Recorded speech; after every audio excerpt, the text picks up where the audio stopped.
असल कहानी। जैसे कि आदम और हव्वा की बाइबल अनुवादों की बात करते समय जिनसे हम सब परिचित हैं, कृत्रिम बुद्धिमत्ता एआई इस पर काम करती है और इसे सर्वनाम, संज्ञा, क्रिया या जो भी वे इस्तेमाल कर रहे हैं उनमें तोड़ने की कोशिश करती है। क्या होगा अगर अदन के बगीचे की कहानी जो आपने हमेशा सुनी है वह आधी ही सच हो? कोई सांप नहीं, कोई सेब नहीं, बस प्रकाश के लोक से आए तेजस्वी प्राणी जो शुरू से ही मानवता को नियंत्रित कर रहे थे। और वे ग्रंथ जिन्होंने इसका खुलासा किया, दफना दिए गए, प्रतिबंधित।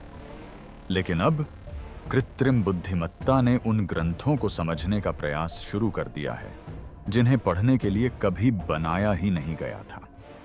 इस वीडियो के अंत तक आप समझ जाएंगे कि कुछ धर्म ग्रंथों को आपकी बाइबल में शामिल करने की अनुमति क्यों नहीं दी गई थी, और ऐसा लगता है कि जो रोगन भी इस बात से सहमत होंगे। वर्जित ग्रंथ बाइबल से छुपाए गए। कुछ पुस्तकों को उत्पत्ति और प्रकाशित वाक्य के साथ रखने की अनुमति न दिए जाने का एक कारण है। कुछ धर्म ग्रंथों को मठों में बंद करके, रेगिस्तानों में दफनाकर या गुप्त रूप से पीढ़ी दर पीढ़ी सौंपे जाने का यही कारण था। और ये उन भाषाओं में लिखे गए थे जिन्हें केवल मुट्ठी भर लोग ही पढ़ सकते थे। आदम और हव्वा की पुस्तक, जिसे कभी कभी आदम और हव्वा का शैतान से संघर्ष भी कहा जाता है, उन्हीं ग्रंथों में से एक है। यह इसलिए लुप्त नहीं हुई क्योंकि यह महत्वहीन थी। बिल्कुल इसके विपरीत, इथियोपिया की प्राचीन धार्मिक भाषा गीज में पहली बार सामने आई यह रहस्यमय पांडुलिपि संभवतः 3री और 5वीं शताब्दी ईस्वी के बीच रची गई थी। यह सदियों तक गुमनामी में रही। ईसाई भिक्षुओं द्वारा इसकी नकल की गई और अंततः इसका लैटिन, स्लावोनिक और अरबी में अनुवाद किया गया। उत्पत्ति की कहानी से स्पष्ट संबंध होने के बावजूद इसे बाइबल के आधिकारिक संग्रह से बाहर रखा गया। और यह निर्णय आकस्मिक नहीं था।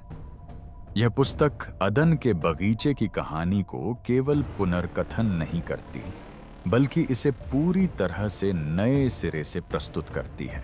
आदम और हव्वा के निर्वासन के साथ कहानी समाप्त होने के बजाय यह ग्रंथ पतन के बाद की घटनाओं को समेटे हुए है और दंपत्ति के कष्टों, पीड़ाओं और अलौकिक शक्तियों के साथ उनके सीधे टकराव का विस्तृत, लगभग रहस्यमय वर्णन प्रस्तुत करता है। यह केवल धर्मशास्त्र नहीं है, यह मिथक, भय, ब्रह्मांडीय नाटक और शायद कुछ और भी गहरा है। इस पुस्तक की सबसे दिलचस्प बात यह है कि विभिन्न संस्कृतियों ने इसके अलग अलग संस्करणों को संरक्षित किया।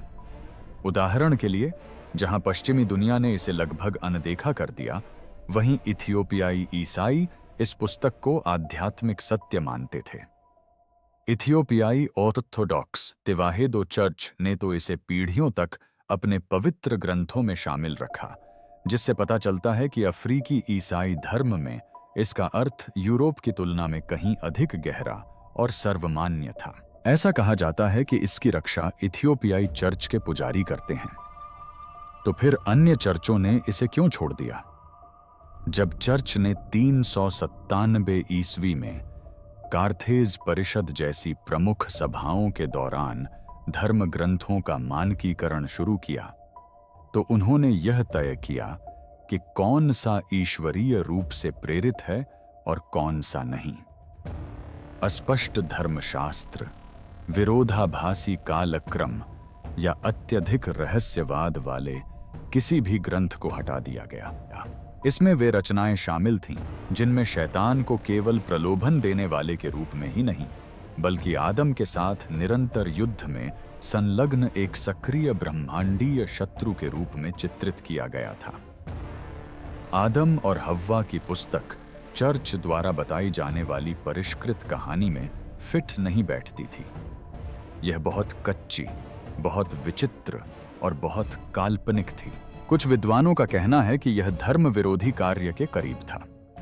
अन्य लोगों का मानना है कि इसने उन सच्चाइयों को उजागर किया जिनसे निपटने के लिए चर्च तैयार नहीं था। और यहां एक रोचक तथ्य है। इस कहानी के विभिन्न संस्करण मध्य पूर्व, आर्मेनिया और यहां तक कि पूर्वी यूरोप की स्लाव पांडुलिपियों में प्राचीन मठ पुस्तकालयों में पाए गए हैं।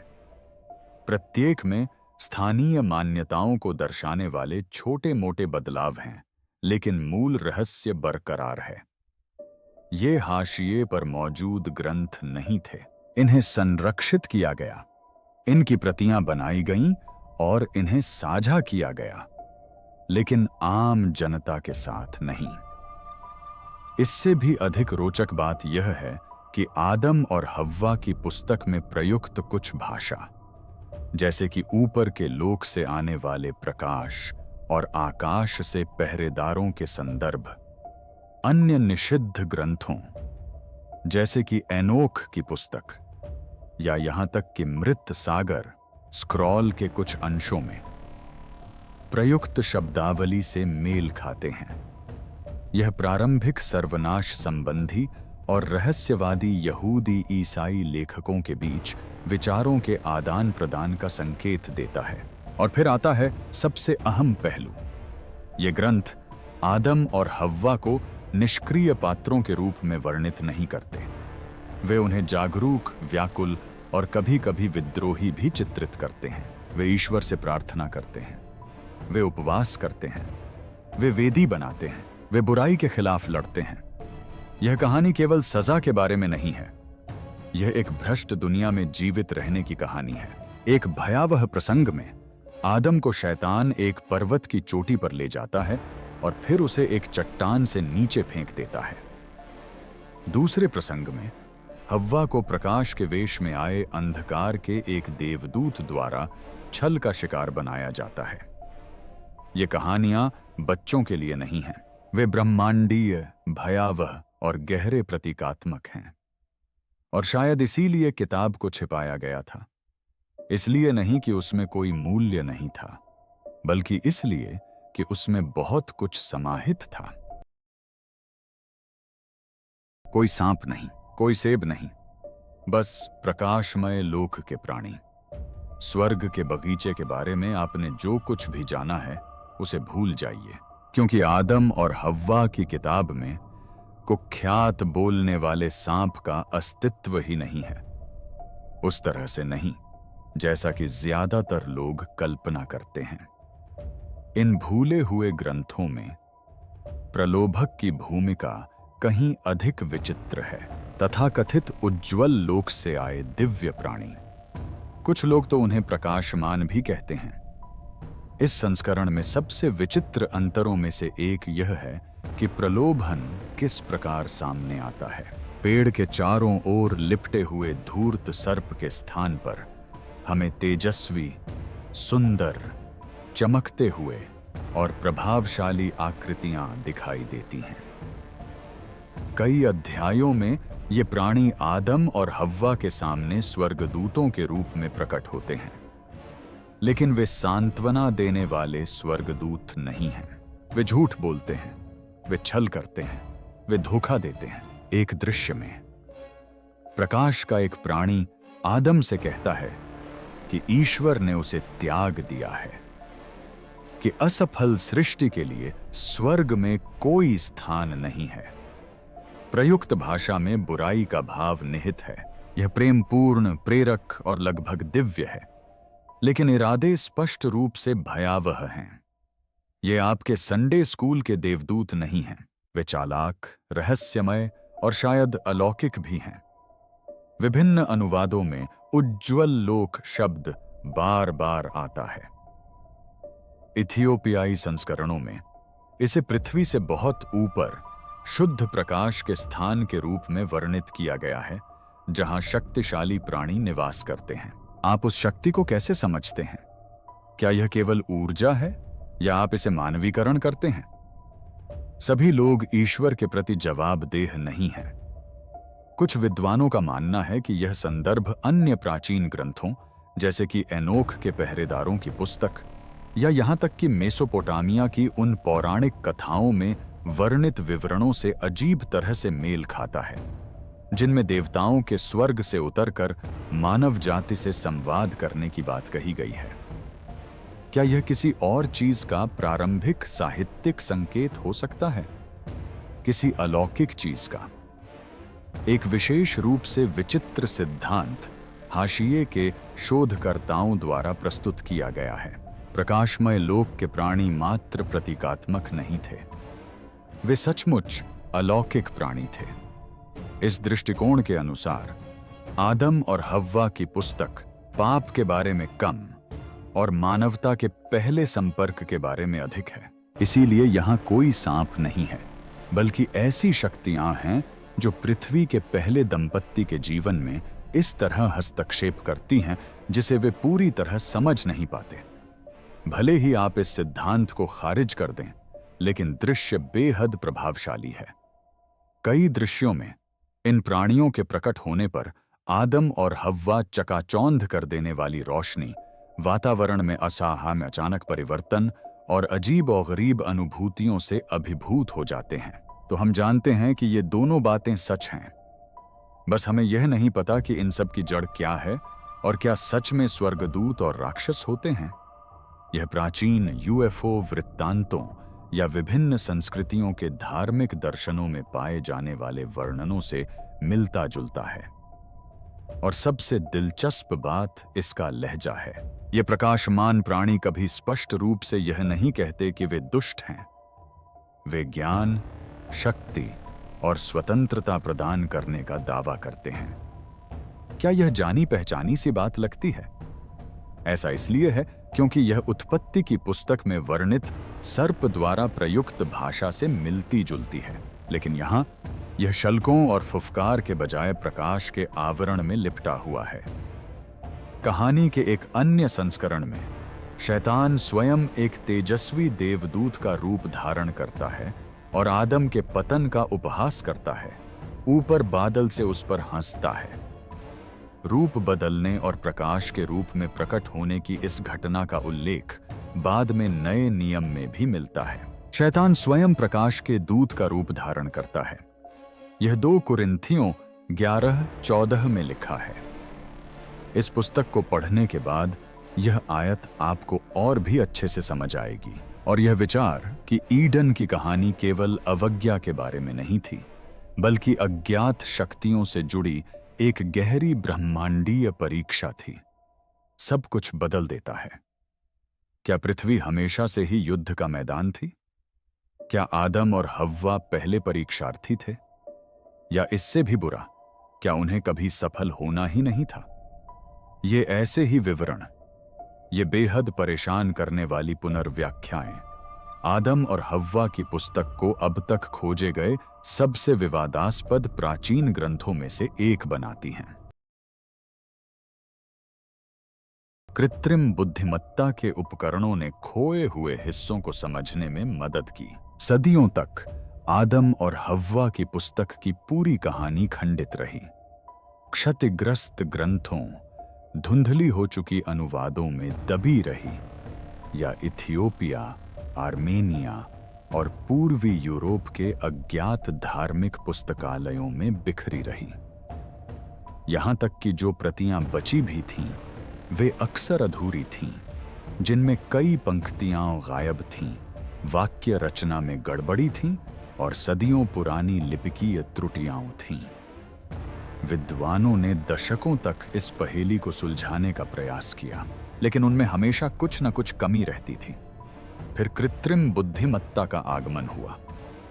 पिछले कुछ वर्षों में प्राचीन ग्रंथों की दुनिया में एक खामोश क्रांति हो रही है।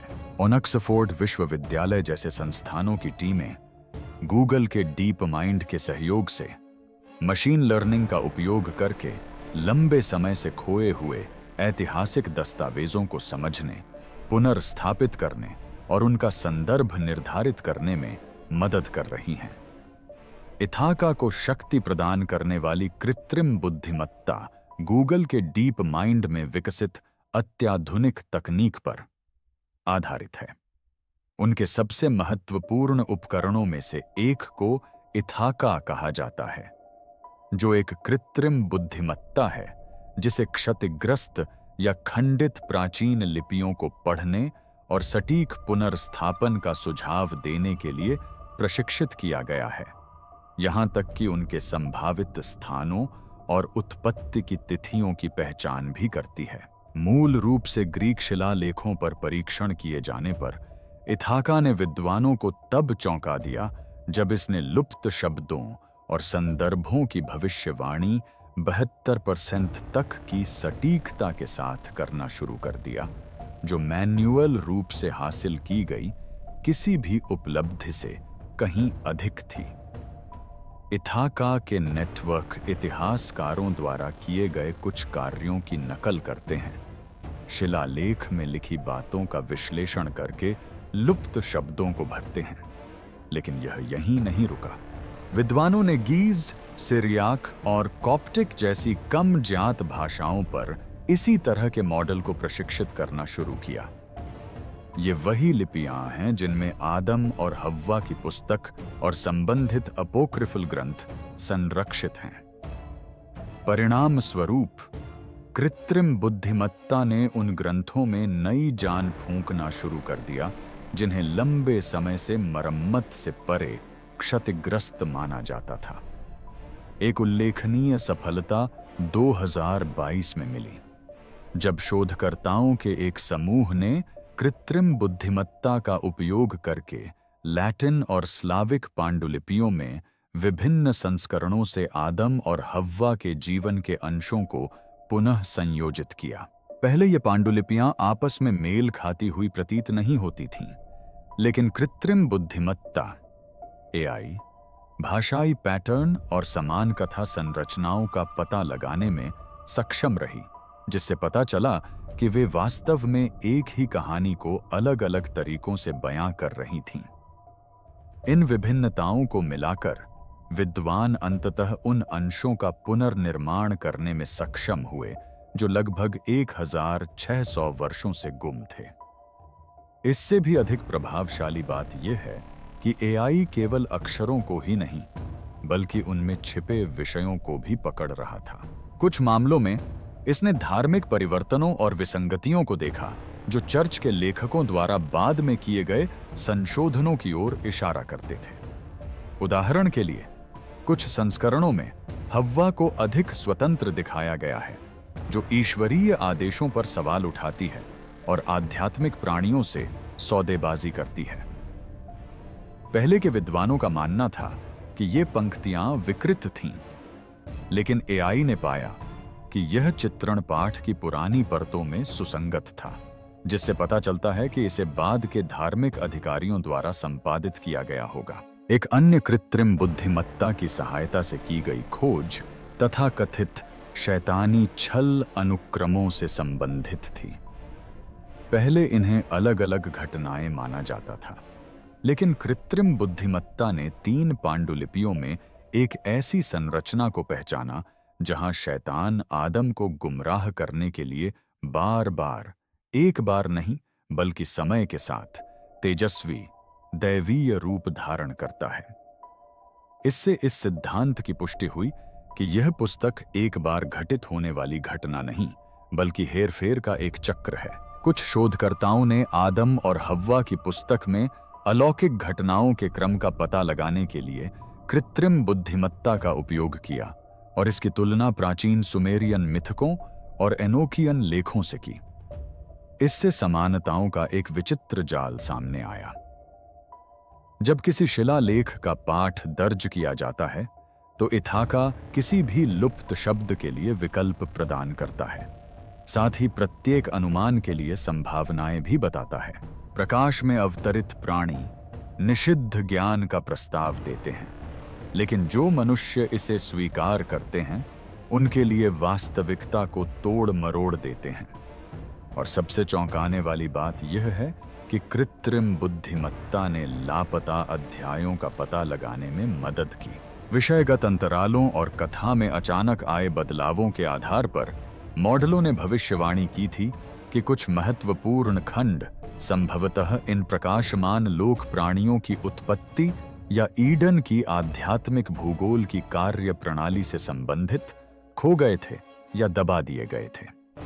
2023 में पुरातत्वविदों ने उत्तरी इथियोपिया में एक पांडुलिपि का टुकड़ा खोजा जो इन अनुमानित अंतरालों में से एक से मेल खाता प्रतीत होता है, जिसमें आदम बगीचे में कई आवाजें सुनने की बात करते हैं, कुछ आज्ञा पालन का आदेश देती हैं, अन्य सत्य का परिचय देती हैं। इस रहस्योद्घाटन ने बाइबल के विद्वानों में हलचल मचा दी है, क्योंकि अब कृत्रिम बुद्धिमत्ता न केवल इतिहास को पुनः प्राप्त करने में हमारी मदद कर रही है, बल्कि हमें यह प्रश्न करने के लिए भी मजबूर कर रही है कि वास्तव में उस इतिहास को आकार देने का अधिकार किसे प्राप्त हुआ। यह संदेश पाप के बारे में नहीं, बल्कि निगरानी के बारे में है। आदम और हव्वा की पारंपरिक कहानी हमेशा से एक ही विचार पर केंद्रित रही है, पाप। उन्होंने नियम तोड़ा, फल खाया और स्वर्ग खो गया, सरल। लेकिन आदम और हव्वा की पुस्तक, विशेष रूप से इसके पुनर्स्थापित संस्करणों में, एक कहीं अधिक भयावह कहानी बयां करती है।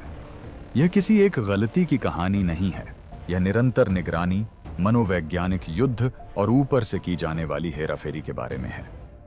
इस संस्करण में आदम और हव्वा को केवल स्वर्ग से बाहर नहीं निकाला जाता, बल्कि उन पर नजर रखी जाती है। लाक्षणिक रूप से नहीं, बल्कि शाब्दिक रूप से।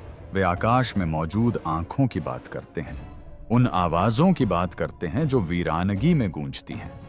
वे शर्म से नहीं, बल्कि अपनी उपस्थिति से छिपते हैं। कुछ विद्वान इन विवरणों को अपराध बोध के रूपक के रूप में व्याख्यायित करते हैं, लेकिन अन्य लोग इसमें कुछ और ही देखते हैं। निगरानी। लैटिन रचना वीटा एडे एट एवे में हव्वा अपने वंशजों के कष्ट सहने, मरने और गुलाम बनाए जाने के भयावह दृश्यों का वर्णन करती है। लेकिन ये दृश्य ईश्वर से नहीं, बल्कि प्रकाश में छल करने वाले से आते हैं। दूसरे शब्दों में कहें तो उसका उत्पीड़क कोई रहस्यमयी सर्प नहीं है, बल्कि पवित्रता का आवरण ओढ़े एक दर्शक है। कोई न कोई या कुछ न कुछ उसे नियंत्रित कर रहा है और उसे यह सब देखने के लिए मजबूर कर रहा है। इन दृश्यों ने कई तरह के सिद्धांत जन्म दिए हैं। कुछ तो यहां तक कहते हैं कि वह बगीचा स्वर्ग से कहीं अधिक एक प्रयोग था। आदम और हव्वा को क्रोध के कारण नहीं, बल्कि परीक्षा समाप्त होने के कारण निर्वासित किया गया था। उन्हें धकेला गया, उन पर नजर रखी गई, उन्हें बहकाया गया और अंततः निष्कासित कर दिया गया। कुछ गैया की पांडुलिपियों में बार बार आने वाला वाक्यांश इस विचार को और भी पुष्ट करता है। जो धूल पर नजर रखता है, आदम धूल से बना है, और जो उसे प्रलोभित करता है वह उसके अस्तित्व में आने से पहले से ही उसके स्वरूप को देख रहा है। इसका तात्पर्य पूर्व ज्ञान, योजना और योजना से है। इन ग्रंथों में शैतान पतन के बाद अचानक प्रकट नहीं होता, बल्कि वह पहले से ही वहां मौजूद होता है, घात लगाकर बैठा होता है और योजना बना रहा होता है। और बुद्धिमान प्राणी विद्रोह पर प्रतिक्रिया नहीं दे रहे होते, बल्कि वे ही विद्रोह की शुरुआत कर रहे होते हैं। बार बार आदम और हव्वा को सत्य, स्वतंत्रता और दृष्टि का प्रस्ताव दिया जाता है, लेकिन केवल तभी जब वे अपने सृष्टिकर्ता को त्याग दें। यह प्रलोभन नहीं, बल्कि एक मनोवैज्ञानिक प्रक्रिया है। अदृश्य दबाव में वफादारी की परीक्षा है। इससे भी अधिक परेशान करने वाली बात यह है कि इसमें दर्द का इस्तेमाल कैसे किया जाता है। आदम और हव्वा को लंबे उपवास, भूखमरी, मतिभ्रम और यहां तक कि आत्महानि जैसी रस्मों का सामना करना पड़ता है, जो प्राचीन दीक्षा समारोहों की याद दिलाती हैं। लेकिन ये ईश्वर द्वारा निर्देशित नहीं है। वे बस आशा कर रहे हैं कि ईश्वर अभी भी उन्हें देख रहा है, क्योंकि इस समय तक उन्हें यह नहीं पता कि कौन देख रहा है या क्यों। आदम और हव्वा के जीवन में एक विवादास्पद अंश भी है, जहां आदम अपने पुत्र सेठ से बात करते हुए उसे चेतावनी देता है कि पृथ्वी वैसी नहीं है जैसी दिखती है। उनका दावा है कि कुछ ऐसे लोग हैं जो हवाओं पर राज करते हैं और जल पर नजर रखते हैं, और जहां ये देखने वाले घूमते हैं वहां जोर से नहीं बोलना चाहिए। कुछ लोग इसे प्रारंभिक जीववाद मानते हैं, लेकिन अन्य मानते हैं कि यह प्राचीन आध्यात्मिक भय का एक रूप है, एक ऐसा विश्वास कि आपके विचारों पर भी नजर रखी जा रही है। और यहीं से शायद सबसे भयावह विचार सामने आता है, यह धारणा कि मानवता का पतन कोई अपराध नहीं, बल्कि एक उकसावा था। ईडन स्वर्ग नहीं था, बल्कि दबाव में व्यवहार का अवलोकन करने के लिए बनाया गया एक नियंत्रित वातावरण था। कुछ सिद्धांतकारों ने इसे ग्नोस्टिक विचारों से भी जोड़ा है, जिनके अनुसार सृष्टिकर्ता वास्तव में परोपकारी नहीं था, बल्कि एक निम्न शक्ति थी जो आदम और हव्वा जैसे आध्यात्मिक प्राणियों पर सीमाएं लगाती थीं। इस व्याख्या के अनुसार सांप ने पतन का कारण नहीं बनाया, बल्कि उसने आध्यात्मिक जागृति को प्रेरित किया। ये व्याख्याएं भले ही अटपटी लगें, लेकिन ये वास्तविक पाठ विश्लेषण पर आधारित हैं।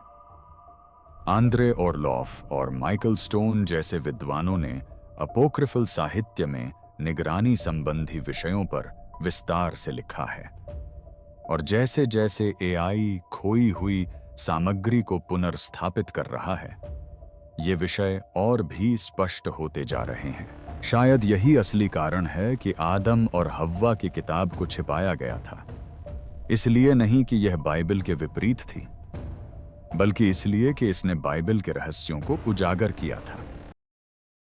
इसे बाइबल से क्यों बाहर रखा गया?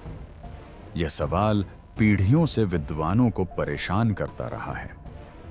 अगर आदम और हव्वा की कहानी इतनी व्यापक रूप से संरक्षित थी, कई भाषाओं में इसकी प्रतियां लिखी गईं, और यहां तक कि शुरुआती ईसाई ग्रंथों में भी इसका जिक्र मिलता है, तो इसे बाइबल में क्यों शामिल नहीं किया गया? इसका जवाब राजनीति, धर्मशास्त्र, भय और एक ऐसी गहरी बात में छिपा है जिसे छूने की हिम्मत ज्यादातर लोग नहीं करते। नियंत्रण की चाहत। इसे समझने के लिए हमें ईसाई धर्म के शुरुआती सदियों की उथल-पुथल भरी अवधि में वापस जाना होगा। उस समय कोई एक बाइबल नहीं थी। प्रारंभिक ईसाई धर्म एक सुव्यवस्थित, सर्वमान्य पवित्र ग्रंथों और मान्यताओं वाला एक एकीकृत आंदोलन नहीं था। ऐसा बिल्कुल नहीं था। विभिन्न समुदायों के पास पवित्र ग्रंथों के अपने अपने संग्रह थे, जिनमें से कुछ एक दूसरे से मिलते जुलते थे और कई बिल्कुल भिन्न थे।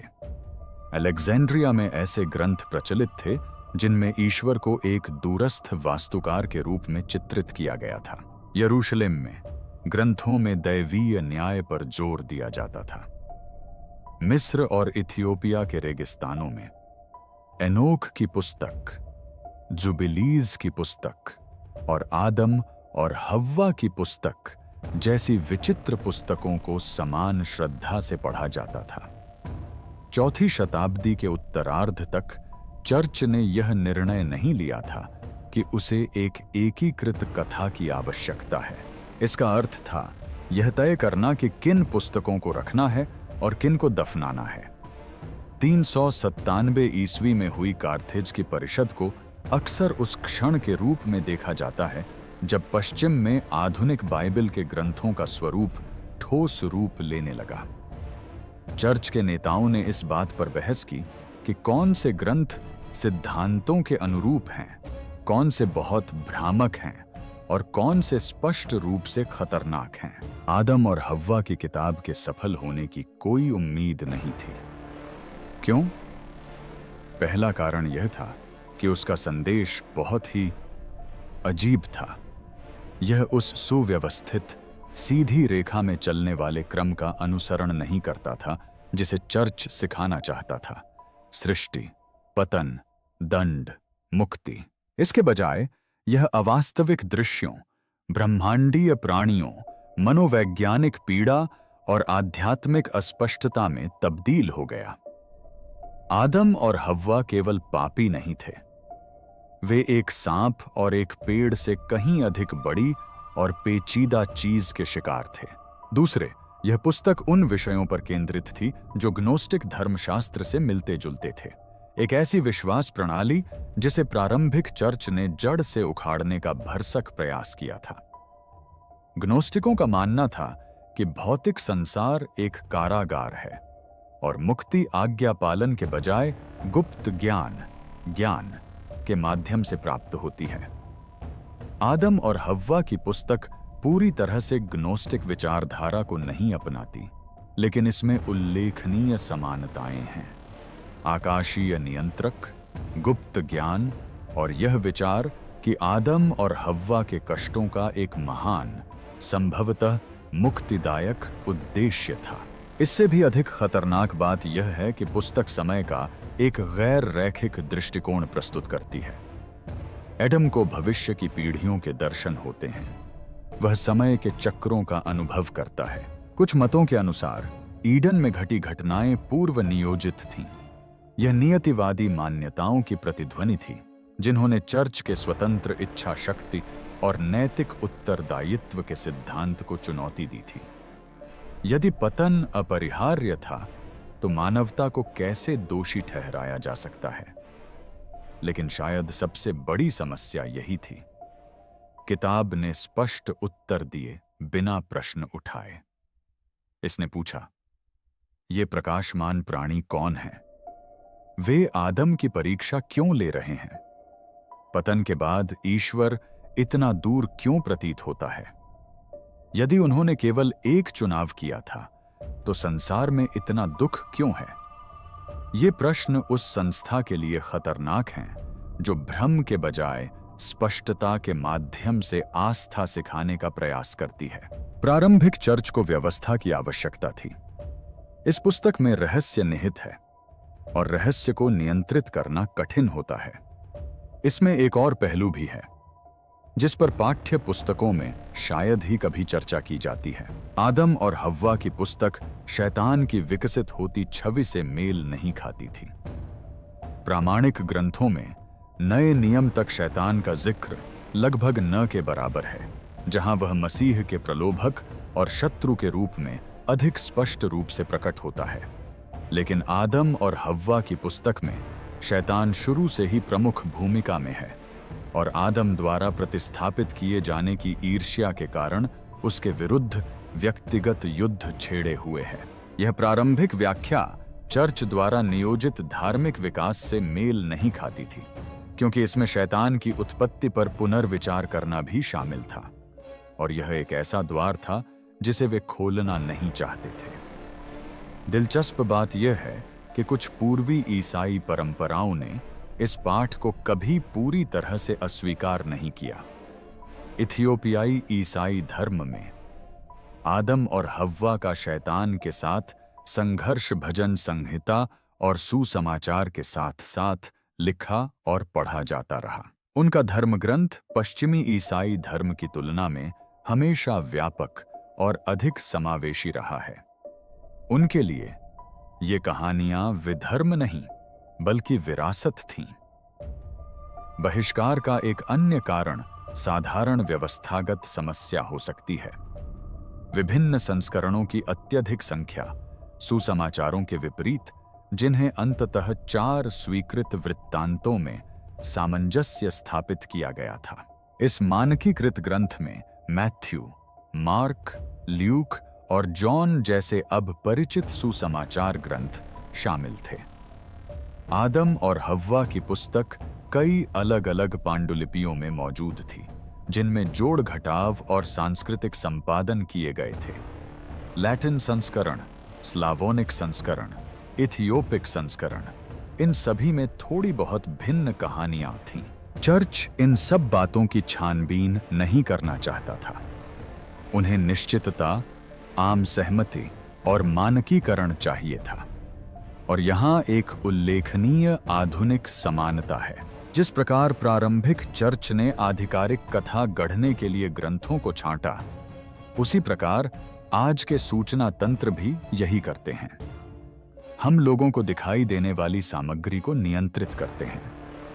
जो सामग्री उपयुक्त नहीं होती उसे हम दबा देते हैं। एल्गोरिदम के जरिए जो कुछ छिपाया या बढ़ाया जाता है वह केवल सत्य पर आधारित नहीं होता। यह सामंजस्य, सरलता और नियंत्रण पर आधारित होता है। आदम और हव्वा की पुस्तक भी इसी छल का शिकार हुई। दिलचस्प तो है, लेकिन असुविधाजनक भी। आज यही कारण है कि इसका दोबारा अध्ययन किया जा रहा है। कृत्रिम बुद्धिमत्ता, अकादमिक स्वतंत्रता और डिजिटल पुस्तकालयों की वैश्विक पहुंच ने शोधकर्ताओं को भूले हुए ग्रंथों को नए सिरे से देखने का अवसर दिया है। जिसे कभी मिथक मानकर खारिज कर दिया गया था, अब उसे प्रारंभिक मानव कल्पना और धर्मशास्त्र की एक मूल्यवान कृति के रूप में मान्यता प्राप्त है। एक आध्यात्मिक जीवाश्म जो न केवल एक कहानी बल्कि एक मानसिकता, एक भय, एक आशा और एक प्रश्न को संरक्षित करता है। क्या ईडन स्वर्ग था या जाल? क्या पतन एक विफलता थी या जागृति की शुरुआत? और सबसे महत्वपूर्ण बात, अगर उस समय हम पर नजर रखी जा रही थी, तो क्या अब भी हम पर नजर रखी जा रही है? आदम और हव्वा की किताब इन सवालों का जवाब नहीं देती। यह कोशिश भी नहीं करती, बल्कि यह फुसफुसाती है। यह संकेत देता है। यह आपको आधुनिक बाइबल के साफ सुथरे पन्नों से परे देखने और यह सवाल पूछने की चुनौती देता है कि और क्या-क्या छोड़ दिया गया। और इससे भी अधिक चिंताजनक बात यह है कि क्यों? और यदि इस तरह के निषिद्ध ग्रंथ मौजूद हैं, तो ऐसे कितने और ग्रंथ अभी भी छिपे हुए हैं? अपने विचार नीचे लिखें, क्योंकि यह कहानी अभी खत्म नहीं हुई है। क्या होगा यदि सच्चाई को जानबूझकर संपादित किया गया हो?